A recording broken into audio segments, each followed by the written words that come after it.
Les fonctions. Les fonctions ont été créées en mathématiques pour analyser des problèmes dont le résultat dépend d'un paramètre. Par exemple, le prix qu'on va payer en carburant pour un déplacement en voiture dépend du nombre de kilomètres que l'on va faire. On dira que le prix payé se calcule en fonction du nombre de kilomètres. Voici un exemple en mathématiques. On a ici un programme de calcul qui dit « Choisissez un nombre, multipliez-le par 2, ajoutez 1 et donnez le résultat ». Ce programme de calcul nous dit que le résultat se calcule en fonction du nombre de départ. On peut donc commencer par construire un tableau de valeurs dans lequel il y a deux lignes, la ligne des nombres de départ, la ligne des nombres d'arrivée. Choisissons par exemple le nombre 1. 1 fois 2, 2, plus 1, 3. Choisissons 1,5. 1,5 fois 2, 3, plus 1, 4. Choisissons 2. 2 fois 2, 4, plus 1, 5. On peut choisir également des nombres négatifs, moins 1 par exemple, moins 1 fois 2, moins 2, plus 1, moins 1. On peut choisir moins 1,5, moins 1,5 fois 2, moins 3, plus 1, moins 2. On peut également choisir un nombre générique, c'est-à-dire une lettre qui peut remplacer n'importe quel nombre. En général, en mathématiques, on choisit x. Lorsqu'on met x dans notre programme de calcul à la place de choisir un nombre, on trouve donc x fois 2, 2x, plus 1, 2x plus 1. Voilà notre fonction sous forme de calcul littéral. On peut l'écrire ainsi, f parenthèse x parenthèse égale 2x plus 1. Et on lira f de x égale 2x plus 1.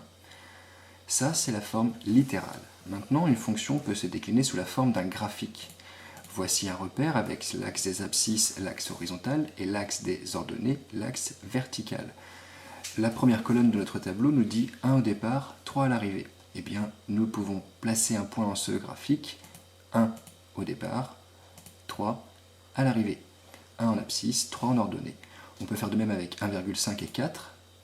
Voici un deuxième point. Puis on peut faire pareil avec 2 et 5. Voici un troisième point. Puis avec moins 1 et moins 1. Voici un quatrième point. Puis avec moins 1,5 et moins 2. Voici un cinquième point. Notre fonction ici est assez simple et on s'aperçoit que tous nos points sont alignés. Le graphique de la fonction f est donc une droite. La voici. Nous pouvons maintenant commencer à se poser des questions. La première question que l'on se pose en mathématiques en termes de fonctions, c'est trouver l'image d'un nombre. Par exemple, moins 2.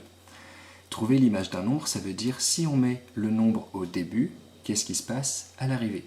Première façon de faire, on peut utiliser le calcul littéral, autrement dit, remplacer le x par le moins 2, et écrire ainsi que f de moins 2 est égal à 2 fois moins 2 plus 1, c'est-à-dire moins 3. Deuxième option, qui est déjà apparue, c'est graphiquement. On peut mettre moins 2 sur l'axe des abscisses, l'axe des nombres de départ, rejoindre le graphique verticalement, et puis rejoindre l'axe des ordonnées, l'axe des nombres d'arrivée, horizontalement. Et on trouve ici que l'image de moins 2, comme au-dessus, c'était bien moins 3. Deuxième type de question que l'on se pose, c'est trouver l'antécédent d'un nombre. Ici, 2.